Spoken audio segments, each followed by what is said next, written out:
so good. Today is Monday. We have a podcast to edit, a university exam and an upper session to train.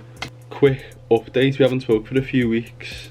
I have broken my foot, developed an addiction to online shopping, and I've started tweeting because I'm bored shitless.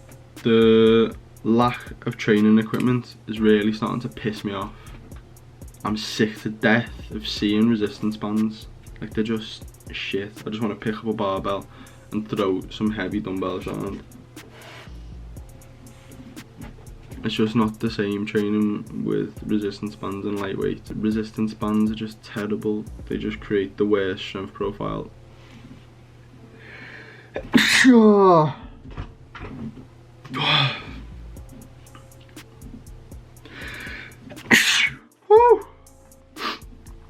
Fucking hell. How powerful that. I've also started to get nosebleeds every time I sneeze as well, which is mad.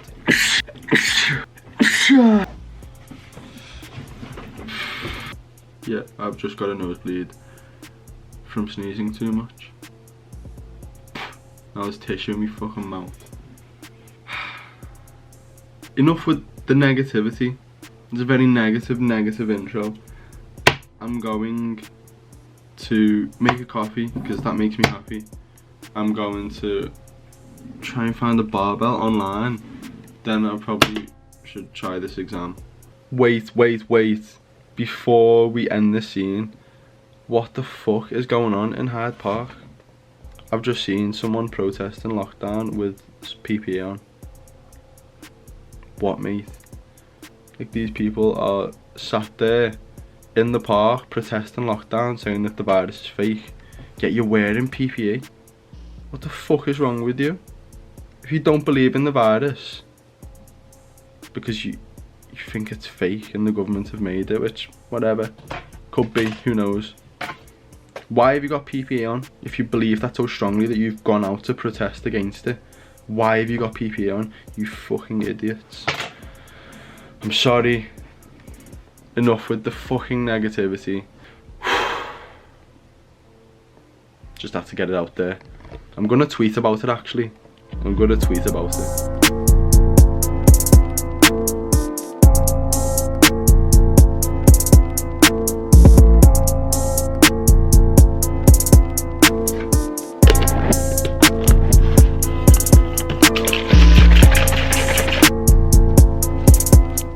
If anyone see my pathetic attempt at trying to explain the panel of Support Max Neuro on the last vlog, go on to my Instagram. I think I redeemed myself by explaining what all the shit inside this fantastic supplement actually does. Another shameless plug. I'm sure I probably edited my Instagram into somewhere here. I'm currently intermittent fasting every morning. Routine at the minute is wake up, morning routine, but the first, say, few hours of the day up to about 11 o'clock are spent working, fasted. I find just not having the issue of just simply not having to make a meal and eat it, like, frees up a good hour, because my meals are fucking massive, and that allows me to be really productive through the morning. And as well, being fasted, taking this, I feel that it hits a lot harder, hits a lot faster, and the productivity when paired with a coffee is awesome. So I'm fasting in the morning with this, doing lots of work, and then breaking the fast at around 11:30, training then at about 2 hours later, depending upon what time I actually put that first meal in. To all the wankers that say, "Ooh, fasting isn't magic, it's not, there's nothing special about it," shut the fuck up, you're wrong. There is things that are special about it. It's not magic, correct, but like, stop being a cunt, do your research. No, you're not going to get jacked off it, but it will improve your health, or it will have protective benefits. I'm not going to go into it now. Can't be wasting brain power. I've got an exam in fucking 10 minutes. But that being said, don't be, that's a tripod by the way, I know it looks a bit funny. Don't be one of these dickheads that just goes, "Ooh, autophagy, you should fast because autophagy." You don't know what that means. And if you do know what it means, you're probably not one of the people who's going around shouting it. What's wrong with me today? Fuck. I need to calm down. I'm gonna have this, make another coffee, which probably isn't gonna help me calm down. And I'm gonna do the exam. Meal 1 goes in. What I wanted to touch upon today is, although I was moaning like 20 minutes ago about how shit it is training with resistance bands and no equipment, you can get it done. It's just shit. In a typical gym setting, what we're used to having is lots of external load, lots of plates that we can throw onto machines that are set up perfectly to match your biomechanics. And what is probably the biggest driving factor in muscle growth and muscle hypertrophy is the amount of load that we can use in an exercise. So if we can put more load through a muscle or more weight on an exercise, in simple terms, then we're going to be able to stimulate muscles to grow in a much more optimal way. There's other ways that we can try and make a muscle grow that may not be as optimal as lots of external load. However, now we don't have a choice, so we need to switch the program. We need to switch how we've approached our programming. What we are probably going to have to focus more upon now is something called metabolic stress. What that basically is it's that horrible, dirty, burning sensation that you feel when you do an extended set. All we're trying to do now is find different ways of making a muscle fail or taking it all the way to fatigue with very minimal equipment. So we can utilize things like isometric holds, and isometric is where you hold a contraction under no movement. So for an example, you just held a bicep curl at the top of the rep. After 2 minutes of doing that, your bicep will be screaming, or maybe 3 minutes or 4 minutes, whatever it is. And what we've done there, the very small muscle fibers will be utilized to hold that weight, and as they begin to fatigue, your body has to recruit the bigger ones, and then when they fatigue, your body then has to recruit the even bigger ones, until we're at the point where all the muscle fibers are being recruited to try and hold this 2 kilo dumbbell up, and then you're fucked and you start the set and you might get 8 out, and that's fantastic. We've achieved fatigue with a muscle with very minimal weight. So utilising things like isometric holds are fantastic. Mechanical drop sets are awesome. As we fatigue, our ability to contract the muscle through its full range reduces, and we will be unable to fully shorten muscle fibers as we fatigue. So utilising mechanical drop sets is fantastic. We're always weakest in the shortened position. Selecting exercises for a muscle that work in different ranges at different times is awesome. So a mechanical drop set would be where we're working a muscle and fatiguing it in its shortest position. It finds it hardest to work there, and once we can no longer get into that position because we're so fatigued, we then change the exercise and go straight into another one which works the same muscle but now works it in the mid to lengthen range where we're still a little bit strong. And then once we fatigue it there and we're completely fucked at this point, we still have some ability to work in the lengthened position because that's where we're always going to be strongest. So utilising different exercises that work a muscle in different ranges, we can absolutely annihilate a muscle and take it for everything that it's got, even with very minimal equipment, if your programming is correct. So fasted for way too long. It's now 2 o'clock. Meal 1 is going in. We've got 150 grams of Rice Krispies with Rule 1 mint chocolate chip whey, which is a little bit weird with cereal, but that's going in with the cereal with some coconut milk. Got the big boy bowl, obviously. 2 whole eggs and 200 grams of egg whites with some vegetables.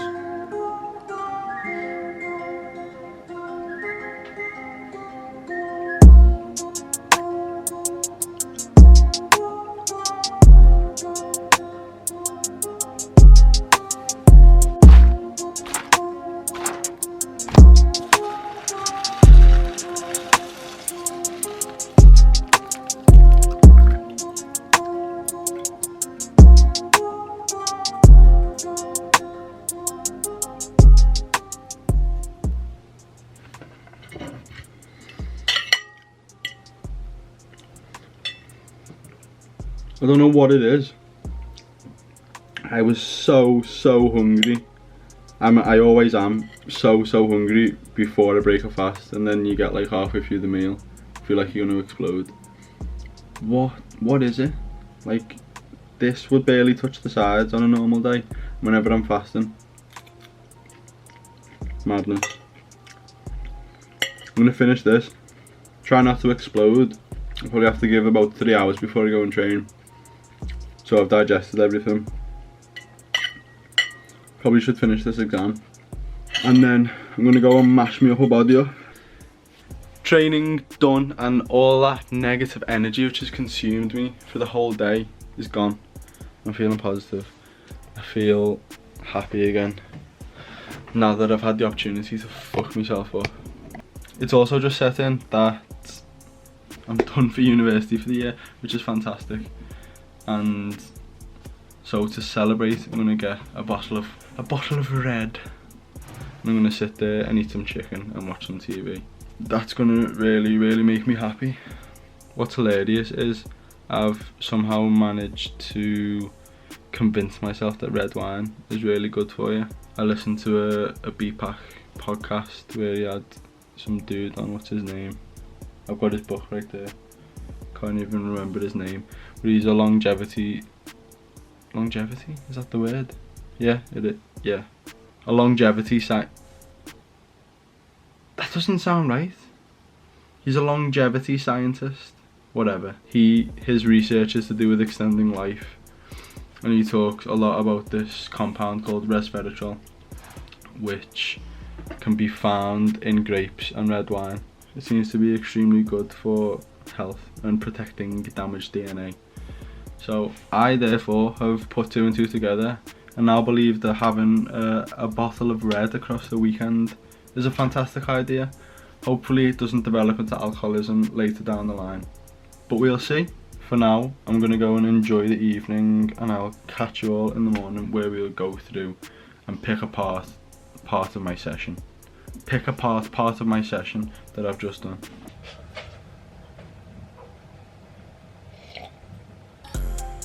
Good morning, everyone. Coffee, and about to go and do faster cardio, which at the minute is a 30 minutes easy bike ride because I can't walk. 83 kilos on the dot this morning upon wake, which is awesome. When I get back from the bike ride, we will pick apart my session.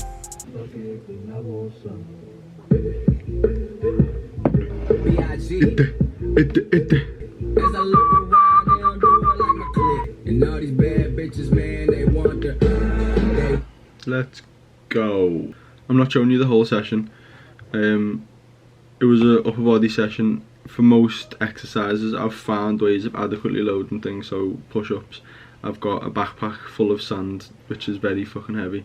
So it's effectively a chest press, and it's an effective exercise for me. Single arm rows using the sandbag, stuff like that.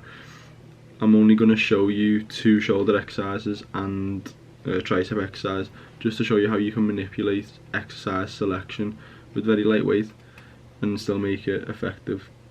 So if we look at this first exercise, it's simply a dumbbell lateral raise, but instead of stopping at 90 degrees, we're going higher and we're taking it pretty much to a fully shortened delt. I'm trying to sort of replicate a lying lateral raise in the way that we can challenge the delt throughout the full range of motion, rather than stopping in mid-range at 90 degrees, or where you would normally stop with a dumbbell lateral raise. The strength profile matches very nicely when the weight is inadequate if we do it this way. Normally with a dumbbell lateral raise, what we'll see is as we get weaker, the load on the delt gets heavier. If we pick something up that's too light for us to typically do a normal dumbbell lateral raise and do this movement, as we pass 90 degrees, the load drops off because the moment arm reduces, so there's less torque required from the shoulder.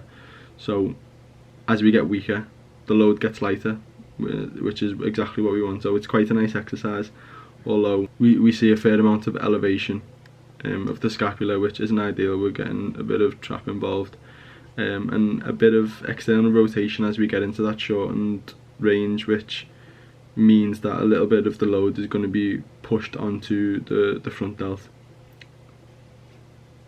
It's the best of a bad situation. So this next one, this is another side delt or medial delt exercise. This is metabolic work at the end of the session. It's a drop set. So we're doing, what we're trying to do, it's a mechanical drop set. It's simply, we're challenging the muscle where it's weakest at the start, which is the shortened position, which is the top of the rep as you see here. We're only utilising the top of the rep, we're not going into mid or to lengthen range. When we fatigue ourselves there in our weakest position, we angle our body at 45 degrees, and then what that does is it changes the strength profile. So now it's heaviest in the lengthened and mid range of the delt. So once we fatigued in the shortened position, we then challenge ourselves in the lengthened to mid by angling our body at 45 degrees. Then once we've sort of failed there and we can no longer complete the rep there, we drop our body so it's pretty much flat, parallel with the floor, and then now all the torque is placed upon the shoulder when our delt is in the lengthen range when it's strongest. So what we're basically doing is fatiguing it in different ranges at different times, and even with a 7 kilo dumbbell, that was ridiculously heavy. On that last part of the drop set I got 3 or 4 reps out. Now another thing which has been massively utilised by me for arms in particular is occlusion bands. When we're typically using lighter loads that aren't really going to challenge our arms, we can use these for legs as well. Occlusion bands is going to allow us to take the muscle to failure a little bit faster without having to do a million reps. All an occlusion band is going to do is simply reduce the blood flow to a working muscle, and that's going to do a few things. First, removal of oxygen, or inadequate amounts of oxygen are going to be delivered to the muscle, so it will not be able to aerobically respire, and therefore the muscle cells will be unable to aerobically respire rather, and therefore we will be able to achieve failure faster in that way. Also, the inability of your body to remove blood from the muscle means that we see greater cell swelling, which has been linked to potentially greater hypertrophy, and we also see a build-up of metabolic byproducts, which again are gonna trigger some sort of hypertrophic response. Now this may not even make the video, this physique update, because I'm still a bit fat, but getting there. Another 3 kilos off as a bare minimum. Side chest is my favourite pose. Delt's coming on nicely. Still, the chest needs lots and lots of work. It'll look good once I've pulled a bit more fat off. Be acceptable.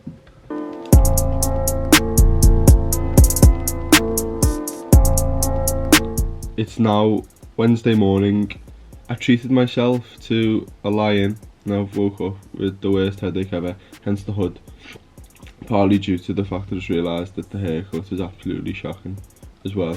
Feel absolutely the tiredest I've felt ever. It's back to waking up at 6. We have the new neighbourhood India brew. It's gorgeous, to try and get over this grogginess. And all this is the outro.